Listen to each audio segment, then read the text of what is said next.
2019ஆம் ஆண்டு IPL வரும் சனிக்கிழமையான இன்று தொடங்குகிறது. முதல் போட்டியில் சென்னை சூப்பர் கிங்ஸ் மற்றும் ராயல் சேலஞ்சர்ஸ் பெங்களூரு அணிகள் மோதுகின்றன.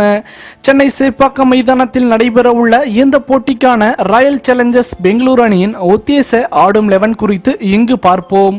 முதலாவதாக மொயின் அலி. கடந்த தொடரில் காட்டடி அடித்த இங்கிலாந்தை சேர்ந்த மொயின் அலி இந்த தொடரில் பெங்களூரு அணியின் துவக்க வீரராக களமிறங்க அதிக வாய்ப்புகள் உள்ளன. இரண்டாவதாக விக்கெட் கீப்பர் பார்த்திவ் பட்டேல். பெங்களூரு அணியின் விக்கெட் கீப்பரான பார்த்திவ் பட்டேல் மொயின் அலியுடன் சேர்ந்து பெங்களூரு அணியின் மற்றொரு துவக்க வீரராக களமிறங்க அதிக வாய்ப்புகள் உள்ளன. மூன்றாவதாக கேப்டன் விராட் கோலி. பெங்களூரு அணியின் கேப்டனான விராட் கோலி வழக்கம் போல இந்த தொடரில் மாஸ் காட்டுவார் என்பதில் சந்தேகமில்லை. நான்காவதாக AB de Villiers. பெங்களூரு அணியின் நம்பிக்கை நாயகனாக AB de Villiers தனது பங்களிப்பை சரியாக செய்யும் பட்சத்தில் அது ஒவ்வொரு அணிக்கும் கடும் நெருக்கடியை ஏற்படுத்தும். இவரை தொடர்ந்து சிம்ரன் ஹெட்மயர். வெஸ்ட் இண்டீஸ் அணியின் அதிரடி ஆட்டக்காரரான ஹெட்மயர் பெங்களூரு அணியின் மிடில் ஆர்டர் வரிசையில் களமிறக்கப்படுவார் என தெரிகிறது. அடுத்ததாக சிவம் துபே.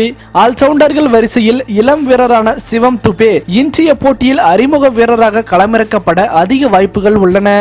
5 கோடி ரூபாய் கொடுத்து வாங்கப்பட்ட சிவம் துபே தனது பங்களிப்பை சரியாக செய்யும் பட்சத்தில் அது சென்னை அணிக்கு கூடுதல் நெருக்கடியை ஏற்படுத்தும். அடுத்ததாக வாஷிங்டன் சுந்தர். தமிழகத்தைச் சேர்ந்த வாஷிங்டன் சுந்தரும் பெங்களூரு அணியின் ஆல்ரவுண்டர்கள் வரிசையில் இடம் பிடிப்பார் என தெரிகிறது. இந்த தொடரிலாவது இவர் சிறப்பான ஆட்டத்தை வெளிப்படுத்த வேண்டும் என்பதே பெங்களூரு ரசிகர்களின் எதிர்பார்ப்பு.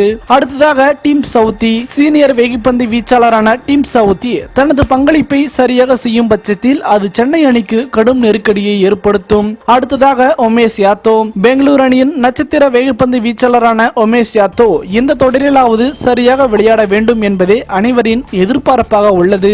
அடுத்ததாக சாஹல். சுழற்பந்து வீச்சாளர்கள் வரிசையில் யஸ்வந்தர் சாஹல் இடம்பெறுவார் என தெரிகிறது. இவர் தனது பங்களிப்பை சரியாக செய்து கொடுத்தால் அது பெங்களூரு அணிக்கு கூடுதல் பலமே.